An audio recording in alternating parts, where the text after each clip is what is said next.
In this particular year, Vayakhel, Pekudei, and Para are three sections that all come together for this Shabbat.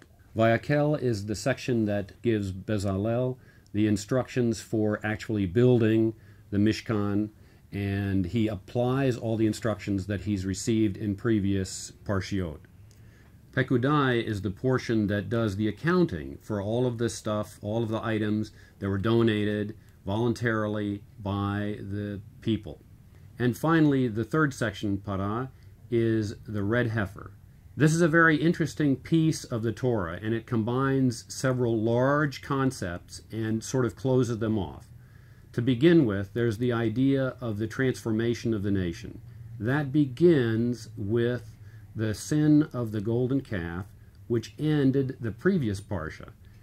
The golden calf, it's a calf. It is part of the sin that involves believing in idolatry, in worshiping things like money and physical things, physical manifestations. And the other end of that is the issue of Para, the red heifer, another calf, which provides absolution for the sin of the golden calf. So that tie-in is made very directly in order for us to understand the transformation that is necessary for the nation of Israel.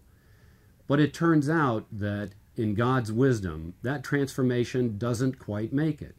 And he realizes and gives the instruction to Moses to build the Mishkan, to give the people a physical item that they can attach their emotions to, and so they can understand that even in their inadequacy, the fact that they're stuck in this mentality of slavery, that despite everything that's happened, despite the presence of God, despite all of the things that Moses has done for them and with them in this very exciting time, the general feeling among the people of Israel is that they're just not ready to live in a time, in a place, only on faith. They need the Mishkan. They need something physical. Now, one of the questions that's always come to my mind, and I find that I always have to keep coming back to, is just how many times does Moshe Rabbeinu go up to the top of the mountain?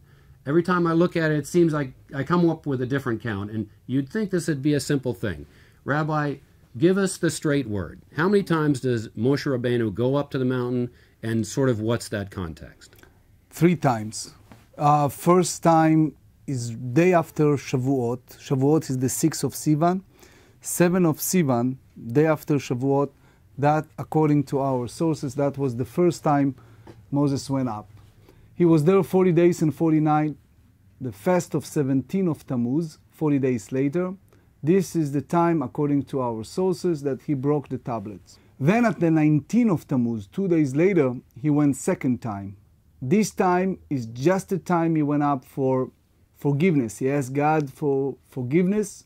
He came back at 29th of Av, 40 days later, and he warned the people, I'm going there again, and at this time, don't make those terrible mistakes.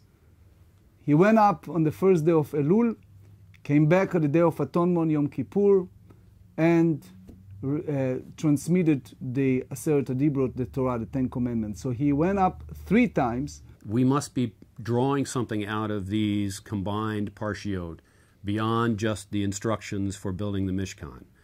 The transformation that I alluded to a few minutes ago, that is the process of trying to give us humans, and by extension, the Jewish people, an opportunity to break out of that slave mentality that they had, that we now are pretty sure they couldn't do. But yet there's got to be a footprint, a set of guidelines in here that provide us with a method for coming to that transformation of life.